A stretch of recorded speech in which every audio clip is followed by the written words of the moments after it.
Iran की pickaxe पहाड़ी पर बड़ी खबर आ रही है। पिकेक्स में ईरान ने छिपाए हैं परमाणु सेंट्रीफ्यूग।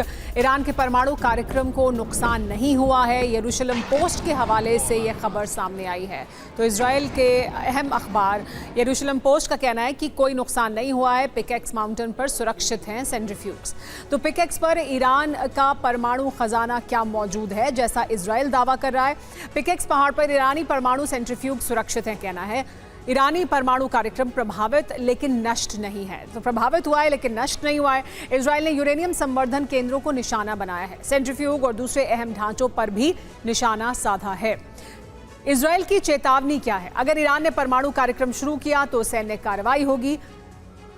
विकल्पों पर विचार कर रहे हैं ट्रंप, यानी 3 विकल्पों पर विचार कर रहे हैं। पहला, नया परमाणु समझौता हो। दूसरा, कड़े आर्थिक प्रतिबंध हो। और तीसरा, सैन्य कार्रवाई को ऐसे ही जारी रखा जाए।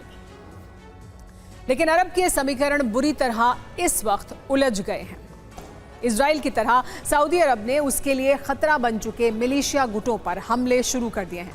मिलिशिया गुटों ने ऐलान कर दिया है कि बदला सिर्फ सऊदी अरब से नहीं बल्कि अमेरिका से भी लिया जाएगा। दरअसल 2 दिन पहले जंग शुरू होने का कारण था इराक में ईरान समर्थित प्रॉक्सी गुटों पर अमेरिका और सऊदी अरब के हमले। ये जंग ऐसे वक्त में छिड़ी है जब अमेरिका के पास इंटरसेप्टर मिसाइलें कम हैं। इसीलिए अमेरिका इस संघर्ष को बढ़ाना नहीं चाहता, लेकिन इजराइल को अक्सर अवसर नजर आ रहा है और वो चाहता है कि अरब के देश मिलकर ईरान और उसके प्रॉक्सी के खिलाफ मोर्चा खोल दें। इराक के ईरान समर्थित संगठन हरकत अल नुजाबा ने अमेरिका और सऊदी अरब को कड़ी चेतावनी दी है। कहा है कि इराक में किए गए संयुक्त हवाई हमलों के जवाब में अमेरिकी और सऊदी अरब के बेस सुरक्षित नहीं रहेंगे।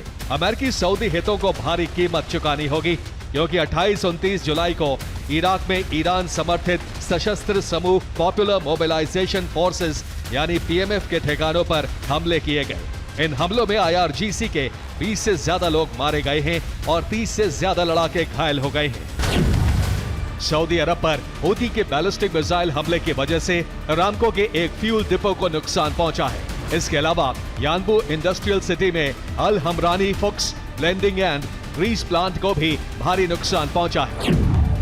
एक्सियोस की रिपोर्ट के मुताबिक इजराइल के प्रधानमंत्री बेंजामिन नेतन्याहू ने राष्ट्रपति डोनाल्ड ट्रंप से कहा है कि उन्हें ईरान के साथ किसी समझौते तक पहुंचने की संभावना पर शक है, क्योंकि वो हमेशा झूठ बोलते हैं, हमेशा धोखा देते हैं और हमेशा समय खींचने की कोशिश करते हैं।